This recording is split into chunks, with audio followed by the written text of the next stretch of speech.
Hey students, welcome back. Today we are going to look at insert interval problem on LeetCode.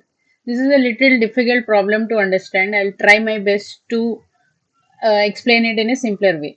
Please follow through closely. So let's look at the problem statement first. So the problem statement says we are given an array of non-overlapping intervals. Okay, we have intervals, which means an interval has start and end time. Okay, we are given non-overlapping intervals and they are sorted in ascending order. So the intervals are sorted in ascending order by start. Okay, you are also given a new interval. So we are also given a new interval. So the question is to insert this new interval into the interval such that the resultant intervals are still sorted and still non-overlapping. If the result has to be still non-overlapping, then that means we have to merge any overlapping intervals if necessary. Okay, so we are given an array of non-overlapping intervals sorted by start time and a new interval which needs to be inserted in them. The question is to insert the new interval such that the resultant interval set is still sorted in ascending order by start time and they do not have any overlapping intervals. So let's look at an example first. So this example says we are given the input intervals 1, 3 and 6, 9. Okay, the new interval to be inserted is 2, 5. If you see this in a number line representation, the given interval is 1, 3 and 6 and 9. They are non-overlapping. The new interval, however, overlaps with the first interval. Okay, so the result should be you have to merge these two. So when you merge these two, what will happen? This will become 1, 5 and 6, 9. 6, 9 stays as is because it's not overlapping. So the answer would be 1, 5 and 6, 9.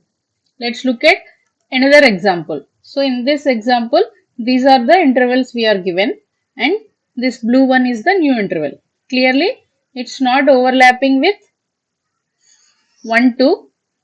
Okay, and it's not overlapping with 12, 16. So those two go as is to the answer. Whereas the middle overlapping ones, we have to form one big interval which covers all of them, which would be 3, 10, the two ends of this interval. Okay, so that would be this thing. So the answer would be 1, 2, which was not overlapping towards the left, 3, 10, representing all the overlapping ones, 12, 16, which is on the right and which is not overlapping. Okay, so how do we find this? Now first if you can see, we can clearly divide this into three things. Okay, one on the left side of the new interval which do not overlap, one on the right side of the interval which do not overlap, and one in the middle which overlap basically.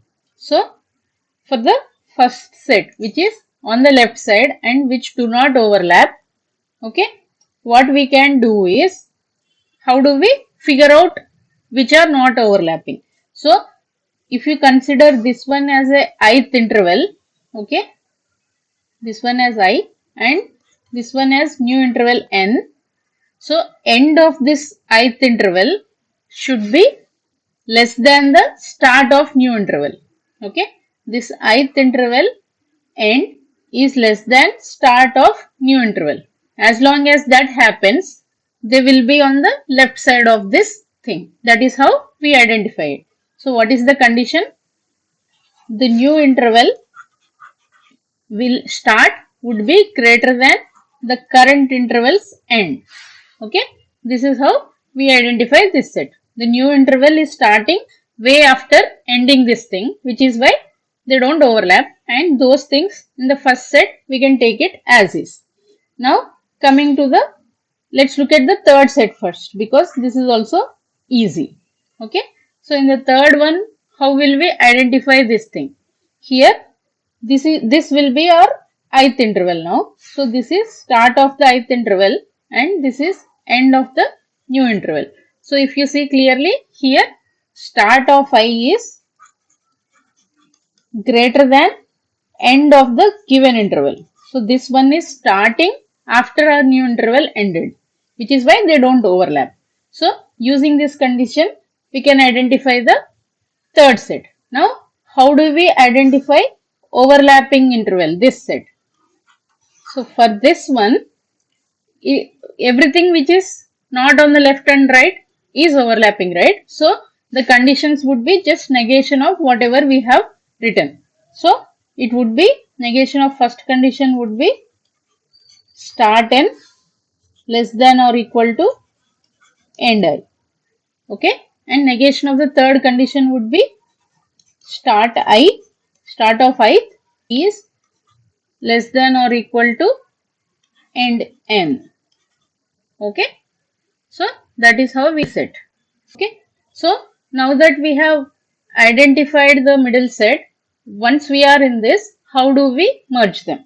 So when we are traversing, each of them would be ith interval, right? So we are at, let's say, this one. So when we are at the first one of the merged thing, so our ith interval would be in this case 3 comma 5, and our new interval would be, new interval is 4 comma 8 is what we are given. So we are at this position in the merged interval. So how do we form that new merged interval? So what we will do is, every time we will keep expanding the new interval. Okay, so now if you form one big interval of this, how will you do it? You will take minimum of the starts, maximum of the ends, which would be 3 comma 8. So this will become a new interval. So if you merge these two intervals, this is what you will get. So this is a new interval. So now we have n. So this will be a new n, and I will move forward. So I would be 6 comma 7. Now if you merge these two, I is minimum of the starts, maximum of the ends. Okay, it is still the same. So this will be a new n. A new I would be 8 comma 10. Okay, so here if you merge these two, minimum of the starts, maximum of the ends, this will be a new n. Now I, when it goes to the next one, which is 12 comma 16, they are not overlapping, which means they won't satisfy this condition, which is why we will not do anything, and we will just add this to the result. So in the first set, we will add whatever is on the left, everything here, to the result. We will compute a merge interval and add this to the result. Then we will add whatever is on the right to the result. So whatever is resultant would be the new interval set with merging. Okay, let's look at how we write code for this. Okay, so we have three cases. One is intervals on the left of new. Okay, and the second case is intervals overlapping with new, and third case is intervals on the right of new. Okay, let's solve all these three cases and our problem would be solved. Now first we will need a result to hold this. So let's declare a result. I am taking a array list just to keep the operation simple. You can even take a double dimensional array here. So I am taking a array list which has array of integers, which is basically it is having interval. Okay, and at the start we are traversing one by one, right? So our I is 0. Let me take another variable n which represents our intervals size. Okay, so we have all the basic things set up. Now to identify intervals on the left, what will we do? So as long as I is less than n, and what is the condition? Start of n is greater than end of I. Okay, that means new intervals start, which is 0, is greater than current intervals end. Current interval is intervals of I, current intervals end is of 1. Okay, If this happens, that means they are on the left of new. So what do? We simply add the result. Okay, intervals of I, and we have to increment the I so that we go to the next interval. Okay, so this will cover everything which is on the left. Now for overlapping intervals, while I less than n, how do we identify? The negation of first condition and start of I is less than or equal to end n. Negation of first condition we need not apply because at this point we already processed that condition, so the remaining would all be anyway negation. So we can just use one condition, which is intervals of I of 0 less than or equal to new interval of 1. So we had two conditions, we are using only one because at this point, since we already checked all the intervals covering this, the negation we need not apply. Even if you apply, there won't be any change. Okay. So now we get all the overlapping intervals. Now here what do? We have to keep merging and form one big interval. So what we will do is new intervals start. New interval start would be min of start of these two intervals. New interval of 0, comma, intervals of I of 0. Okay. And new interval end would be max of these two things. New interval of 1, comma, intervals of I of 1. Okay. This is our new interval. We merged these two and formed one big, and we have to proceed to the next one. Okay. So once we form this new interval, we just add it to the result. So at this point, we processed all the merged intervals as well. Now we are left with the third set only, which is why we don't have to apply the third condition of start I greater than end n, because these are anyway those things. We process the rest of the things. Even if you apply that condition, there won't be anything.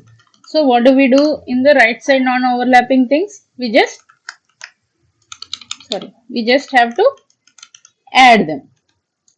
Okay, we just have to add that interval, and we have to process all such intervals, which is why we do I++. And finally our result has everything, so we just return the result. Our result is initially array list, so I am converting it to array using this function toArray. Okay. Okay, and the size of our second array would always be 2 because it only has intervals. Okay, so this should give us the solution. So what did we do? We defined a result array and for int I equal to 0, int n equal to. Okay, and we started with an index. We found out all the intervals which are left of the new interval. We just added them. We found out all the intervals which are merging. We found the merged interval and we added that. Then the third set is intervals which are on the right side of the new interval. We just added them. Finally, we converted our array list to array and we returned that. And the answer is also accepted. So what is the time complexity of this? Since though we took 3 loops here, we are only processing chunks of array here. So the time complexity would be order of n. Similarly, we have taken a new array list, so the space complexity would also be order of n. Okay. So here understanding these 3 partitions and figuring out the right condition is important. So do take few examples and do it on your own on pen and paper. That will help you understand this better. As always, keep practicing and improve your problem solving skills. If you have any questions, do leave a comment. Happy coding. Thank you.